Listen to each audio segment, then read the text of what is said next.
갈라디아서 6장 1절부터 15절까지 갈라디아서 전체를 정리하고 또 갈라디아서를 통해서 우리에게 말씀하시는 하나님의 말씀을 듣도록 하겠습니다. 또 바울이 얘기합니다.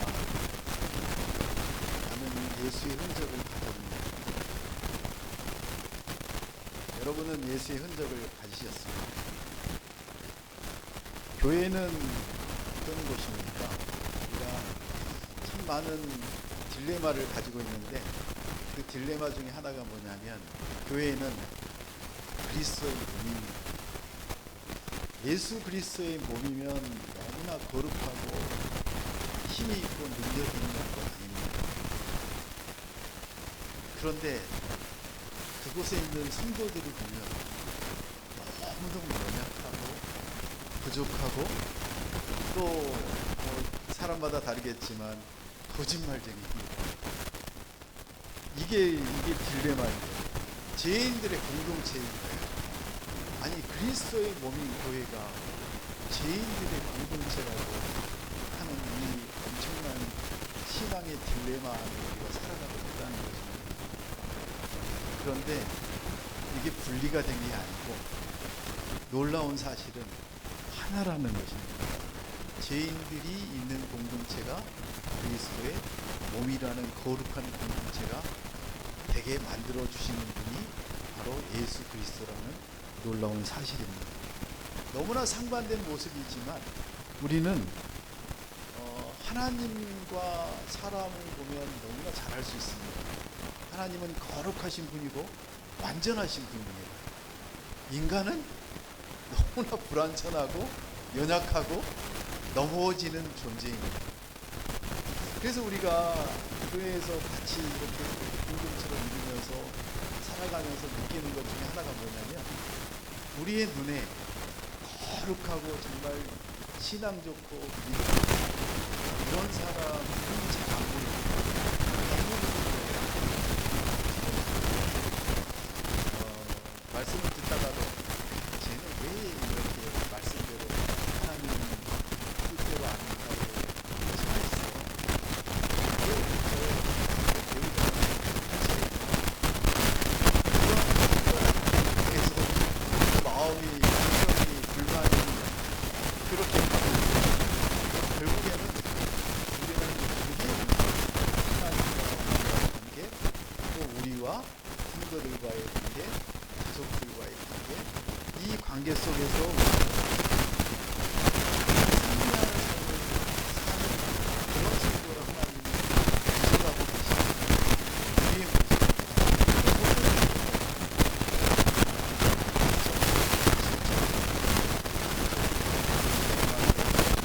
또 그렇게 하루하루 살아가는 모습, 세상에 너무 많은 성도들이 볼 때 이게 정말 하나님의 그리스도의 공동체인가 거룩한 공동체인가 이런 것들에 대해서 고민하게 합니다. 그래서 사도 바울은 갈라디아 성도들에게 갈라디아에 있는 교회들의 성도들에게 이 갈라디아서를 써서 보내면서 얘기합니다. 너희가 예수 그리스도의 그 법, 사랑의 법으로 너희를 하나님이 용서하시고 구원하셨는데 너희를 실족해 하는 그런 거짓 선생들이 너희 안에 있고 너희도 그 실족한 선생님의 말 따라 그렇게 살아가는 모습을 내가 듣고 너희에게 다시 회복할 수 있는 하나님의 말씀을 전한다. 그 두 가지가 뭐였습니까? 한 가지가 그들은 율법 안에 살고 율법으로 살았습니다.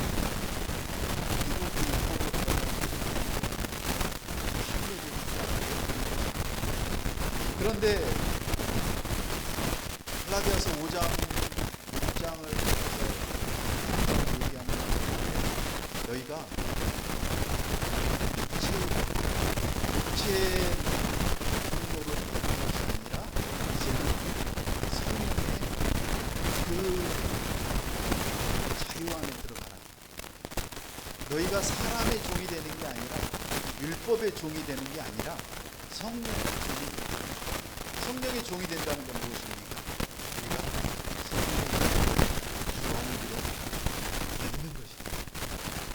우리가 성령의 열매를 맺는다는 것이 무엇일까에 대해서 오늘 6장의 마지막으로 사도 바울은 정리해서 우리에게 얘기합니다. 어떻게 살라고 하는지, 어떻게 사는 것이 중요한지 그 정리한 6장 1절 2절 같이 읽겠습니다. 형제들이여, 어떤 사람이 무슨 범죄한 일이 드러나거든 영의 사람인 여러분은 온유한 마음으로 그런 사람을 바로잡아주고 자기를 살펴 유혹에 빠지지 않도록 하십시오. 여러분은 서로 짐을 나눠주십시오. 그렇게 함으로 여러분은 그리스도의 법을 완성하게 될 것입니다. 아멘. 사도 바울은 오늘 얘기합니다. 어떤 사람이 범죄한 일이 드러나거든 영의 사람이 여러분, 성도 중에 이제 범죄하거나 잘못을 하거나 문제가 생기는 것을 보면 우리는 그저 그 모습을 보면서 뭐라고 합니까?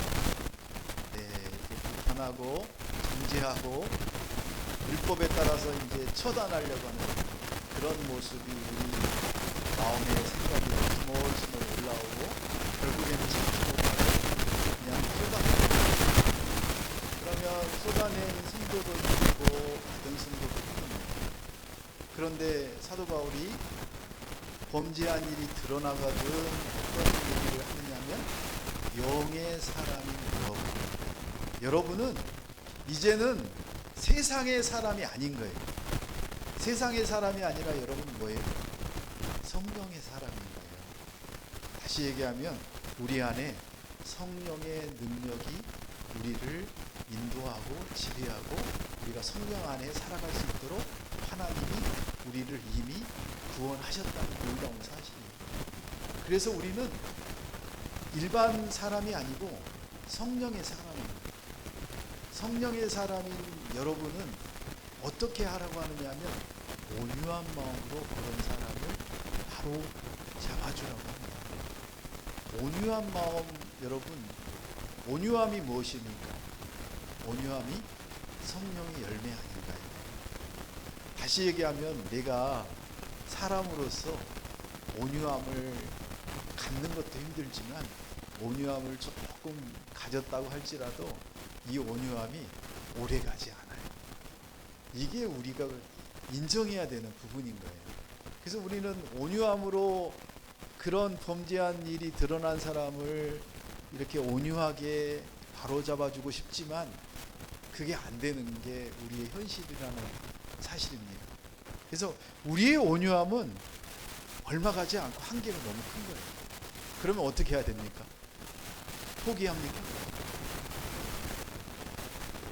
우리에게는 놀라운 온유함이 있습니다. 어떤 온유함이냐면 성령의 온유함이, 성령의 열매인 온유함이 우리 안에 가득하다는 사실입니다.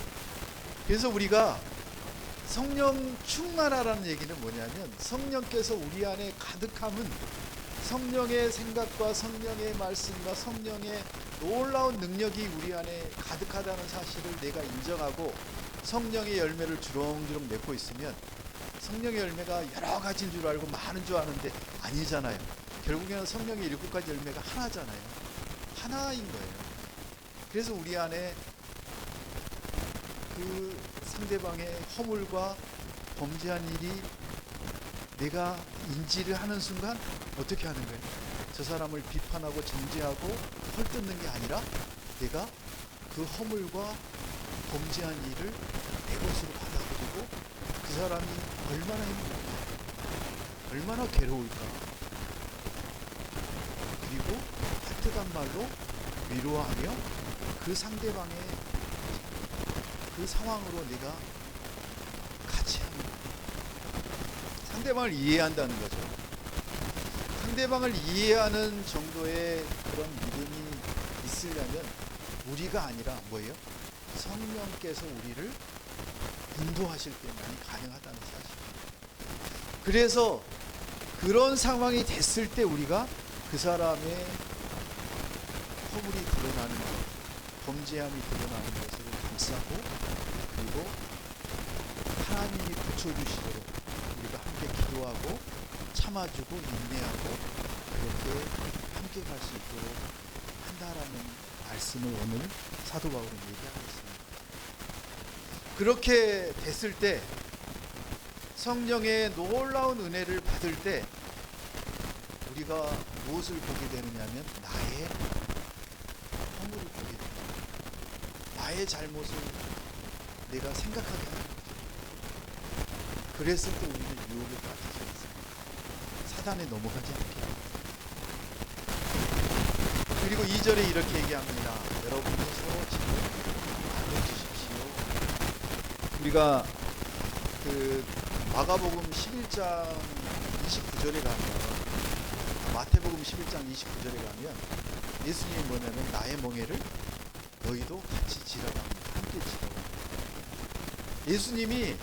예수님의 그 짐을, 멍에를 너만 지라고 하지 않았습니다.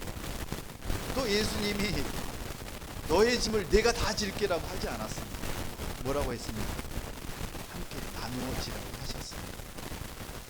야, 이거 너무 하시는 거 아니에요? 아니, 나같이 힘없고 능력 없고 부족한 사람을 예수님은 너무 잘하실 텐데 어떻게 나누어지고 함께 지라고 하십니까? 그냥 혼자 다 지실 수 있지 않습니까? 그런데 예수님은 뭐예요? 쳤듯이 우리가 그 예수님과 동일하게 짐을 2분의 1로 나눠가지고 질 수 있는 존재라는 것을 예수님은 아니라는 사실을 아세요. 그런데 함께 지를, 나누어지는, 그게 무슨 뜻이에요? 너가 마음으로라도 나의 멍에를 나누어지려고 받아들이는 순간 이미 내가 99.999%를 다 지고 있지만 너의 마음에, 너의 생각의 0.0001% 그것만으로도 나는 함께 지는 거다라고 예수님은 인정해 주겠다는 사실. 여러분의 서로의 짐을 나누어지라는 얘기는 무엇입니까? 사도 바울이 얘기하는 거는 먼저 믿은 자가, 먼저 성령 받은 자가, 아직도 성령 받지 못하고 성령 받았지만 아직도 삶이 변화되지 않고 허물과 고통이 있는 저 사람들을 통해 너가 예수님처럼 그 짐을 너가 절하라는 거예요. 근데 혼자 지는 게 아니라 함께 지라는 것입니다. 공동체와 함께 지고 그 사람과 함께 질 수 있도록 그 사람을 위해 기도하고 그 사람을 위해 위로하고 권면하고 그렇게 바로잡아 줄 때 그 짐을 함께 지는 거라고 예수님이 우리에게 마태복음 11장 29절에 말씀하셨다는 놀라운 사실입니다. 그게 무엇입니까? 2절 마지막에 여러분은 그리스도의 법을 완성하는 일이라고. 아니, 그 작은 일로 내가 작은 마음을 나누는 것으로 인해서, 작은 짐을 나누어 짐으로 인해서 예수 그리스도의 그 사랑, 그리스도의 법이 뭐냐면 사랑이잖아요. 하나님을 사랑하고 이웃을 사랑하라고 한 그 법을, 그 613개의 어마어마한 율법을 지키지 못하는 우리가 지키는 것이 아니라 예수님이 그 두 개의 법을 주시면서, 그리스도의 법을 우리에게 알려주시면서 그 법을 나랑 함께 이제 지고 가자라고 말씀하셨지 않습니까? 우리는 하나님을 사랑할 수 있고 이웃을 사랑할 수 있는 근거가 무엇입니까? 그것은 바로 예수님이 우리에게 성령을 보내셔서 우리가 성령 안에 우리와 함께 할 수 있기 때문에 가능하다는 거예요. 서로의 짐을 나눠 주십시오. 부족하고 아직도 믿음이 없는 그런 성도들을 향해 여러분의 입술을 통해 화살을 꽂고 비수를 꼽는 것이 아니라 뭐예요? 온유함으로, 감사함으로, 먼저 받은 은혜가 너무 크다는 사실을 깨닫는 우리가 먼저 그 은혜를 나누어 주라고 오늘 사도 바울은 성도들에게 얘기하고 있습니다. 힘들어하는 형제 자매들, 또 고통 속에 있는 가족들, 우리 귀에 들리는 안 좋은 소식들, 그런 것들을 가지고 우리가 어떻게 해야 됩니까? 영적으로 나는 저 사람을 돕겠다, 그걸로 끝나지 말라는 것입니다. 야고보서가 계속적으로 얘기하지 않습니까? 어떻게 하라고요? 행함으로 하라고요. 행함과 영적인 것은 같이 가는 겁니다. 영적으로 다 되는 게 맞습니다. 맞습니다. 그런데 영적으로 우리가 함께 갈 때 우리의 삶이, 우리 행동이 안 갈 수가 없습니다. 같이 가는 겁니다. 그래서 우리가 저 사람이 행함이 없다 그러면은 한번 다시 알 수 있는 게 뭐냐면, 아직도 몸으로, 삶으로 나타나기까지 시간이 많이 걸립니다. 머리로는 이해를 했지만 아직도 가슴으로 내려가는 데 시간이 걸리고, 그 가슴에서 손과 발과 몸으로 나타내기까지는 시간이 걸립니다. 그러면은 누가 그 무거운 짐을 져야 되는 거예요? 그거를 아는, 깨닫는 성도가, 믿음이 좋은 여러분이 먼저 하셔야 예수 그리스도의 그 사랑의 법이 완성이 됩니다. 그 예수 그리스도의 법이 완성을 예수님이 다 하셨습니다. 하셨는데 여러분에게 뭐라고 합니까? 마음으로, 삶으로, 믿음으로 함께 가야지. 그 놀라운, 그 여러분의 내 아들, 내 딸, 내 형제, 자매 이렇게 불러줄 수 있는 그 놀라운 능력을, 그런 기위를 이 세상에 여러분이 사는 동안에 할 수 있도록 만들어 주시는 사실입니다. 우리는 그 하나님의 놀라운 사랑을 알고 있지 안에서 그렇게 어려운 사람들에게 기도할 뿐만 아니라, 그리고 함께함을 하고, 그리고 물질적으로 도와주면서 그렇게 나아가는 멋진 하나님의 공동체를 꿈꿉니다. 8절 9절 같이 읽겠습니다. 자기 육체를 위해 심는 사람은 육체로부터 썩어질 것을 거두고, 성령을 위해 심는 사람은 성령으로부터 영생을 거둘 것입니다. 선한 일을 하다가 낙심하지 맙시다. 포기하지 않으면 때가 이르면 거두게 될 것입니다. 그러므로 기회가 닿는 대로 모든 사람에게 선한 일을 하되 특히 믿음의 가족들에게 합시다. 아멘. 정말 좋은 것 같아요. 육체를 위해 심는 사람은 썩어진 것을, 성령을 위해 심는 사람은 성령으로부터 영생을 얻을 것이다. 우리가 봄에 파종을 하면 씨앗이 어떤 씨앗이냐에 따라서, 만약에 대추를 심으면 대추가, 그다음에 깨를 심으면 깨가 나고, 고구마를 심으면 고구마가 나고, 다르잖아요. 그런데 육체를 위해서만 사는 사람이 있고, 그리고 성령을 위해서 육체를 위해 심는 사람은, 우리는 예수 그리스도를 믿는 순간 영원한 생명을 받고 구원을 받을 주님의 백성을 되는 그 순간부터 이제는 육체를 위해서, 육체를 위해 심는 문제가 아니라 성령을 위해 심는, 바뀌어버렸어요. 그래서 우리에게는 성령의 열매가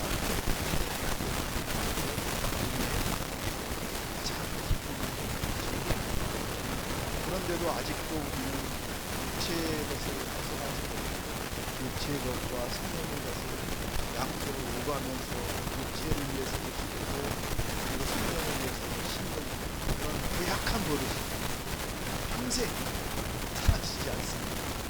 점점점 육체의 것이 줄어들고 성령의 것이 이렇게 늘어나는 그런 자녀로 성장해 가시길 축복합니다. 누가 그렇게 하시냐고, 예수 그리스도가 우리를 통해 언제나 돌보시고 인도하시는 성령을 통해서 그렇게 하고 계시는 놀라운 사실입니다. 그래서 우리는 손해봐야 됩니다. 돈도 뜯겨야 됩니다. 그래서 예수님이 그러잖아요. 돈을 빌려주는 사람 어떻게 한다고? 그거는 너도 많이 그런 마음으로 빌려주라는 거예요. 그거를 받을 것을 생각하고 살면, 그러면 우리는 육체의 것을 신경을 쓰고 성령의 것을 심는 그런 가치관을 가진 사람으로 이 땅에 우리가 존재하는 이유, 하나님의 계획을 이루는 그런 하나님의 자녀로 우리가 이 땅에 살고 있거든요. 여러분의 계획을 이루는 삶이 아니라. 그런데 곰곰이 생각해보세요. 정말 여러분의 계획이 아니라 하나님의 계획을 이루기 위해서 예배하는 것입니다. 너무 서운한 얘기가 너무 많지 않습니까? 나의 계획이 너무 많은데, 나의 목표가 너무 많은데 왜 하나님은 하나님의 계획을, 그 하나님의 계획을 나의 목표라고 그렇게 사고라고 하십니까? 별로 재미도 없다라고 느끼는 사람들이 대부분이지 않습니다. 예배도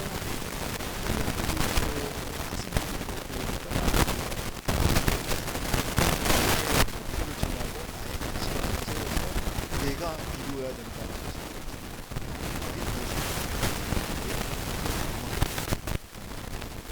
그런데 예수님이 우리를 살려주셨다는 놀라운 사실을 알고 우리는 이제 내가 사는 것이 아니라 우리는 십자가에 못 박고 우리가 사는 것이 아니라 누가 사는 거예요? 예수 그리스도께서 사시는 거라고 그 고백을 진정으로 하는 사람은 누구를 위해 삽니까? 누구의 뜻을 위해 삽니까? 예수 그리스도의 뜻을 위해 삽니다. 내가 십자가에 못 박혀 죽었는데 왜 내가 살려고 아둥바둥을 칩니까?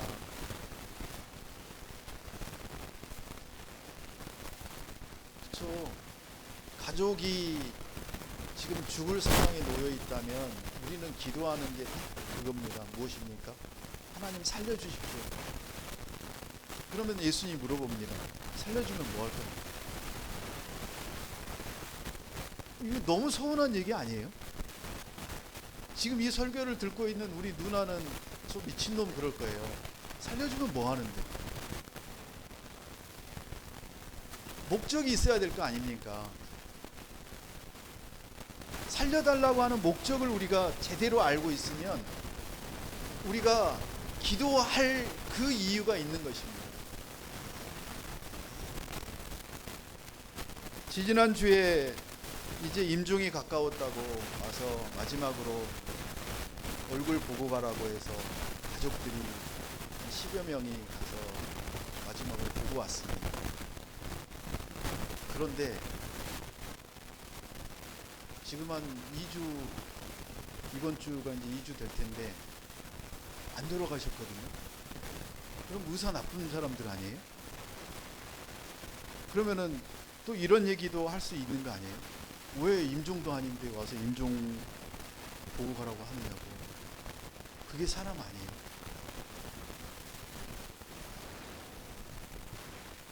하나님은 하나님의 계획이 있으세요. 그래서 우리는 하나님의 계획을 알기 위해 하나님의 계획대로 우리의 삶을, 우리 가족의 삶을, 우리 성도들의 삶을, 우리 자녀들의 삶을 인도해 달라고 우리가 기도할 때 하나님이 우리에게 알게 하시는 거예요. 다시 얘기하면 그렇게 기도할 때 지금 너가 어떻게 살고 있니? 너 무엇을 위해 살고 있니? 내가 너에게 시킨 일을 지금 제대로 하고 있니? 하나님께 나와 예배하지도 못하고 하나님의 뜻도 모르면서 그 하나님한테 그렇게 너가 뭘 맡겨놨다고 해달라고 하니? 하나님은 이러실까요? 아니요, 기다리세요. 인내하세요. 하나님은 너가 알게 되기까지 기다리세요. 나의 계획은 너와 너의 가족을 살리는 거라는 놀라운 사실을 깨달을 때까지 하나님은 기다리세요. 그리고 하나님과의 관계가 더 깊어질 수 있는 그런 자리로 나오게 하나님은 만드시는 게 하나님의 목적인 거예요. 그 자녀들은 그 삶을 다 뒤로 남겨놓고 저 종로에 작은 방을 얻어서 엄마 소식이 올 때까지, 병원에서 소식이 올 때까지 한 명은 자고 낮밤을 가려가면서 유교대로. 그때 뭘 해야 될까요? 기도해야죠. 하나님, 하나님 우리 엄마를 통해서 우리를 살리시려고 하는 하나님의 뜻이 그거군요. 우리 가족을 하나 되게 하시고 우리가 하나님의 자녀라는 사실을 깨닫게 하시려고 하나님이 이 고통 속에 아직도 우리 엄마를 안 데려가고 계시는군요.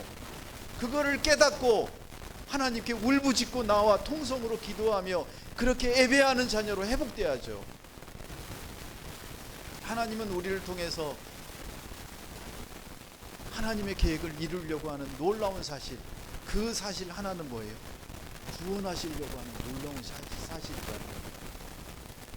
여러분, 아직도 구원받지 못한 가족들이 있지 않습니까? 아직도 하나님을 인정하지 못하고 예수 그리스도가 우리의 구원자라는 사실을 그렇게 인정하지도 못하고 무시하는 그런 사람들 있지 않습니까? 7절에 뭐라고 하느냐면 우리는 다 속임을 거짓말장이라고 하지 않습니까? 자기를 속이지 말라고 합니다. 나의 육체적인 일을 합리화시켜서 이게 성령의 일이라고 합리화시키는, 그러면서 나를 속입니다. 자신을 속입니다. 그게 우리입니다. 사도 바울이 자기를 속이지 말라고 합니다. 하나님을 업신여기는 일이다. 그러면 무슨 일을 하는 육체의 일이라는 사실을 우리가 인정하고 성령의 일이라는 사실을 우리가 받아들이고 하나님의 계획이 우리를 살리고 죽이는 것도 하나님의 일이시구나라는 것을 알고 이렇게 살려두신 이유는 하나님의 뜻을 먼저 우리에게 이루시려고 하는 놀라운 시간이구나라는 그 인정함으로 나아갈 때 하나님은 놀랍게 변화시킨다는 사실입니다. 성령으로부터 영생의 놀라운 열매를 맺어가는 여러분 되시길 축복합니다. 9절에 계속적으로 얘기합니다. 선한 일을 하다가 낙심하지 말라. 포기하지 않으면 때가 이르면 거두게 될 것이다. 우리가 선한 일을 하다가 얼마나 무시당합니까? 선한 일을 하다가 여러분 맛있는 아이스크림 하나 사다가 얘들한테 어떤 애들은 쭉 하고 받아들이지, 어떤 애들은 그들한테 하찮은 데를 안 해줘 그런 엉뚱한 애들이 있거든요. 그럴 때 여러분 괜찮으세요? 숨기는 선한 일을 하다가 낙심하는 경우가 있으면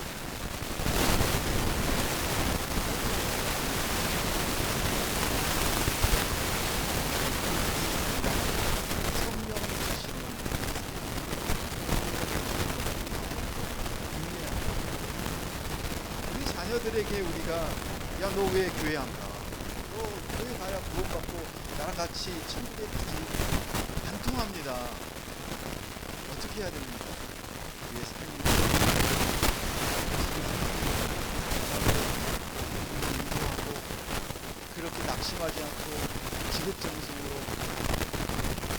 종처럼 그렇게 섬기고 살아가고 그럴 때 우리가 이 세상을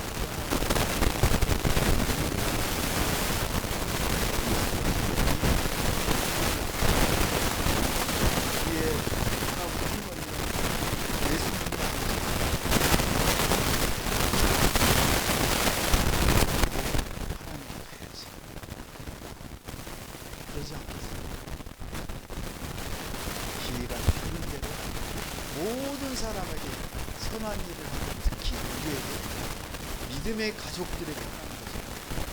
여러분, 믿음의 가족들에게만 하라는 얘기가 아닙니다. 믿음의 가족들에게 먼저 할 때 여러분의 마음을 제일 먼저 알아먹어 주는 사람이 누구냐면 믿음의 공동체인 것입니다. 왜냐하면 같은 성령으로 하나 된 형제 자매이기 때문에 우리의 마음을 성도들이 가장 잘 알고 있는 거예요. 그래서 힘을 얻고 같이 손을 잡고 같이 나갈 수 있는 거예요. 그런 힘과 체력이 길러져야 믿지 않는 가족들과 그 믿지 않는 사람들에게 그 사랑을 나눌 수가 있는 거예요. 우리가 매일마다 매주마다 이렇게 모여서 PT를 나누고 예배하는 이유가 여기 있습니다. 하나님은 하나님이고 성도는 성도가 아니에요. 하나님과 우리와 함께함을 우리가 느낄 때, 우리 성도들과 성도들이 한 공동체라는 사실을 우리가 뼈저리게 느끼게 되고, 그럴 때 우리가 힘을 받고 감사가, 은혜가 넘치게 되고, 우리가 얼마나 큰 은혜를 받았는지 알게 되고, 그 받은 은혜가 너무나 크니까 내가 나를 무시하는 저 사람에게 은혜를 나눠줄 수 있는 그런 힘과 능력이 생겨요. 지금은 당장 안 됩니다. 시간이 필요해요.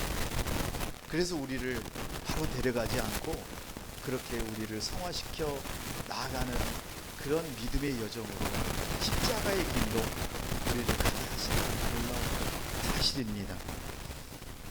자, 그리고 14절 15절 읽겠습니다. 그러나 내게는 우리 주 예수 그리스도의 십자가 외에는 결코 자랑할 것이 없습니다. 그리스도로 인해 세상이 내게 대해 십자가에 못 박혔고 나 또한 세상에 대해 그러합니다. 할례를 받든 할례를 받지 않든 아무것도 아니며 오직 새롭게 창조되는 게 중요합니다. 아멘. 갈라디아서 5장에서는 얘기합니다. 우리는 새로운 피조물이다. 새롭게 창조된 하나님의 자녀들이다. 천국의 백성이다. 우리가 예수 그리스도를 믿음으로 우리는 영원한 생명을 얻었고, 그리고 새롭게 창조된 그런 사람이라는 것입니다. 그냥 거듭난 정도가 아니라는 거예요. 그냥 born again, 그냥 엄마 배에서 다시 태어난 정도가 아니고 완전히 새롭게 창조된 하나님의 자녀라는 것입니다. 여러분, 하나님은 우리를 그냥, 여러분이 잘 모르시겠지만 눈에 보이는 세상 사람들과 똑같은 그런 사람을 다시 만들지 않았어요. 여러분이 변화되는 걸 못 느낄지 몰라도 이미 여러분 안에는 성령이 가득하세요. 성령으로 여러분을 이끌어가고 계세요. 세상 사람들하고는 전혀 다른 차원의 삶을 살고 있는 그런 존재들인 거예요. 그런데 우리가 계속 잊어먹습니다. 왜 잊어먹습니까? 사단이 잊어먹게 계속적으로 우리의 약점을 휘고팝니다. 그래서 우리는 고통받기도 어겨가면서, 사람들에게 거짓말 부려가면서, 그리고 핑계 대가면서 이렇게 살아갑니다. 그런 존재인 거예요.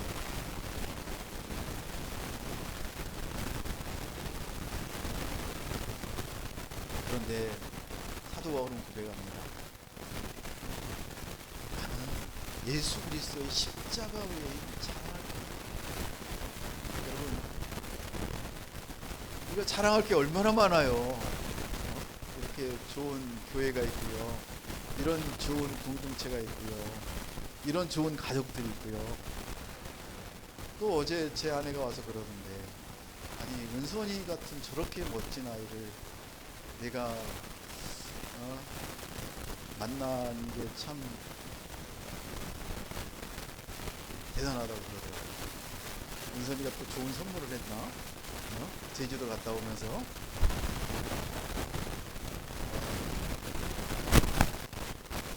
그래서 물어보던데요. 아빠 닮았는지 엄마 닮았는지. 난 모르겠다고.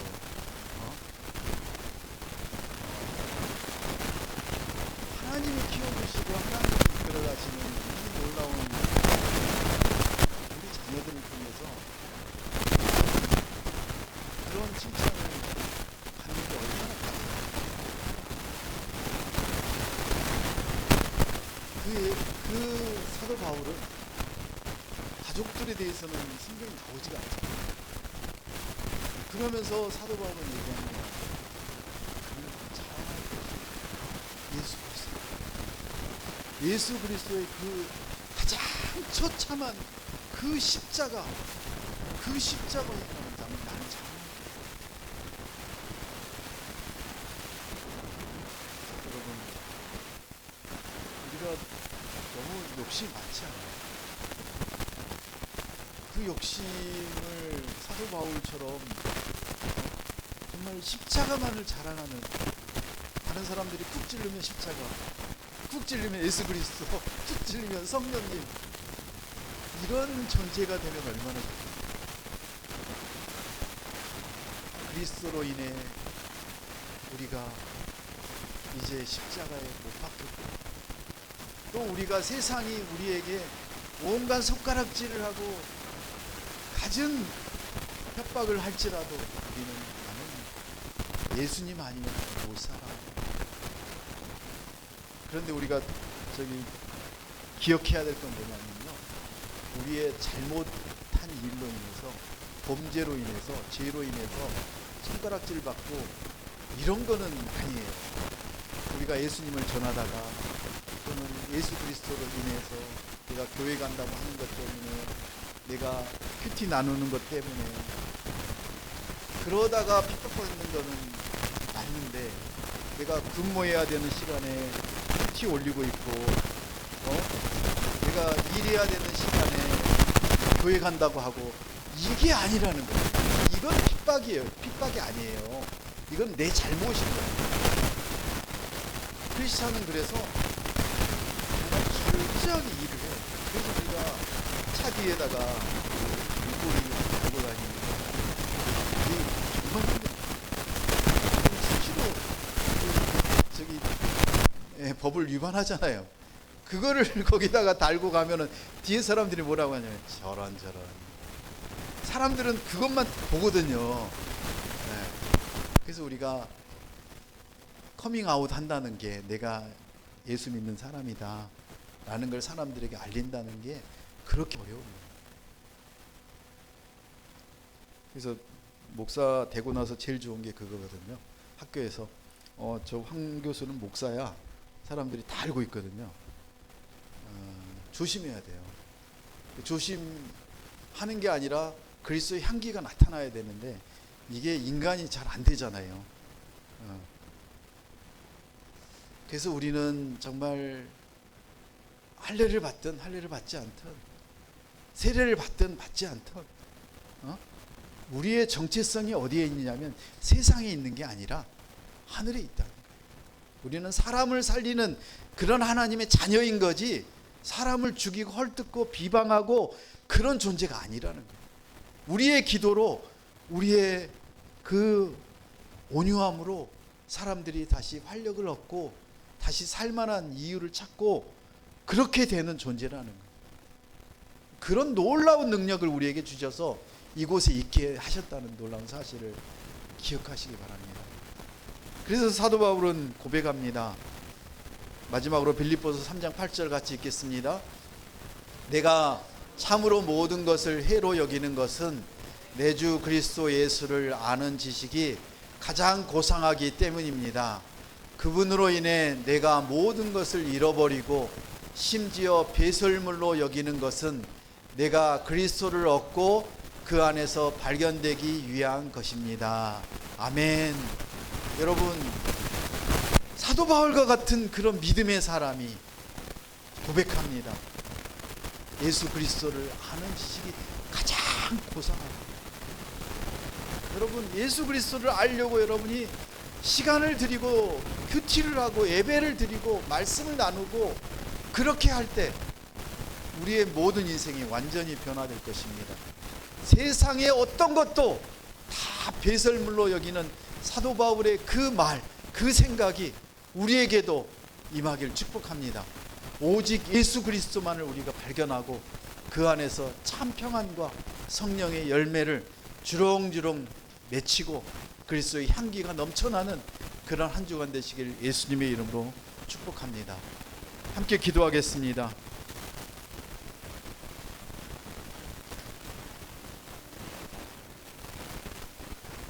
서로의 짐을 짊어지는 성도의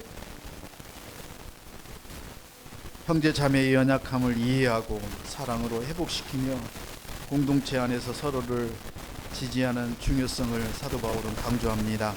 성령을 위해 심는 성도에게는 행동의 결과에 대한 영적 원리를 알려주고 성령을 따라 선한 일을 지속적으로 행하라고 권면하고 있습니다. 세상의 가치관을 버리고 오직 예수 그리스도의 십자가만을 자랑하며 새로운 피조물로서의 정체성을 확립하는 그런 하나님의 자녀가 되기를 원합니다. 하나님 아버지, 우리 안에 하나님의 놀라운 십자가만이 자랑거리가 되게 하시고 새로운 피조물로 살아가게 도와주시옵소서. 서로의 짐을 지며 그리스도의 법을 완성하게 하시니 감사합니다. 성령을 따라 선한 일을 행하며 낙심하지 않도록 우리를 돌봐주시고 인도해 주시길 원합니다.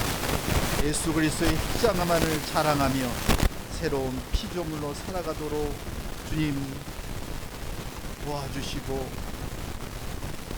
항상 함께하여 주시옵소서. 예수님의 이름으로 기도합니다. 아멘.